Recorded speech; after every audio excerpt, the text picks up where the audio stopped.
gogo gogo yagukunze kuturusha igendere gogo gogo igendere yagukunze kuturusha.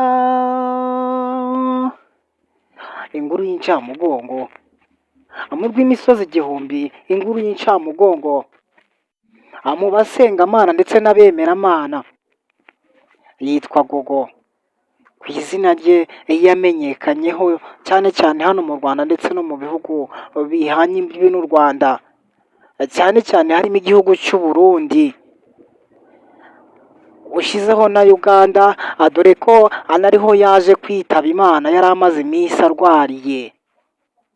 Abaganga bakomeje kuvuga bati azakira, ariko byashyizweho iherezo, ubu yamaze gushyiramo umwuka. Ndavuga gogo, Blood of Jesus, niyo ndirimbo yamenyekanyeho cyane cyane, akomeza gukora amahiti menshi n'izindi ndirimbo zigiye zitandukanye.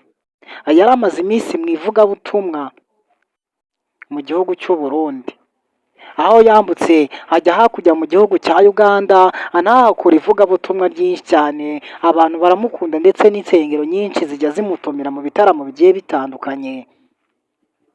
Agogo nibwo yari akizamuka, dore ko mu uyu mwaka dutangiye aribwo yatangiye kumenyekana. Blood of Jesus yakoze ibiganiro byinshi ku ma YouTube agiye atandukanye, cyane cyane kwa Emirene, baraziranye cyane. Yamukoresheje ibiganiro bigiye bitandukanye, iby'iyobokamana ndetse n'ibimbwira iby'ubuzima bwe bwite, uko yabayeho. Amubaza ati se ntawe uratambutse yerekwa?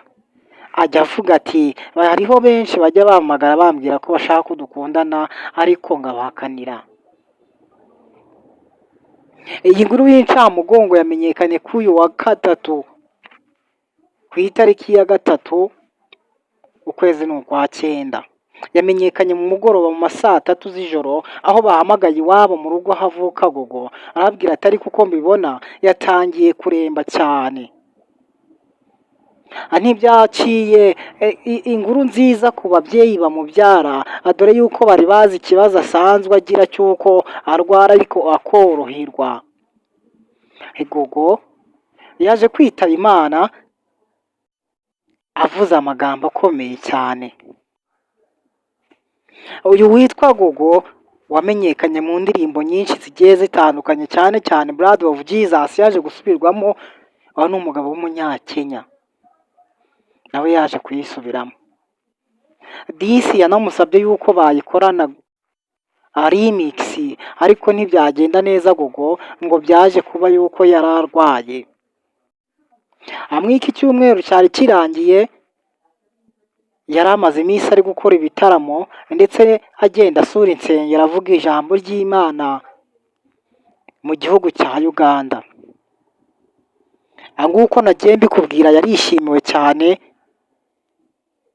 yararirimbaga bakamukora mu ntoki, yararirimbaga benshi bakabifata neza, ariko birangiye n'abatuvuyemo.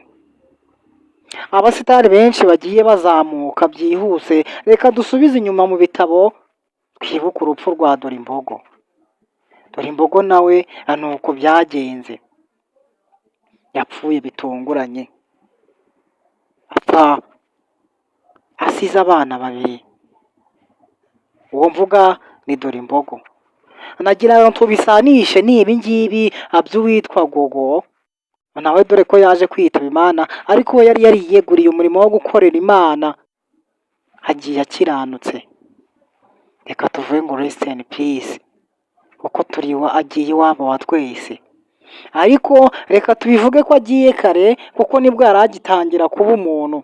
Umuntu mvuga yari atangiye kugaragara mu itangazamakuru, atangiye kugenda yigarura imitima y'abantu, ndetse hari n'utundi agiye abona bihita amafaranga, ariyo twese dushaka ku isi. Yari atangiye kugenda tubona duke duke. Yari afite intego nziza yo kuzazamura ababyeyi, akabageza ahantu hashimishije. Uyu gogo afite amateka meza, sitwarekera kuvuga ati iruhuko ridashira. Uyu muntu witwa Gogo Musabyimana Gloriose wamamaye nka Gogo yitabye Imana, ubu turi kubivuga atariho, ntabwo ari bubibone. Byaciye ururondogoro ku mbuga nkoranyambaga zose, biravugwa yuko ashobora kuza gushingurwa mu Rwanda. Ni Joshua TV, Imana ibarinde.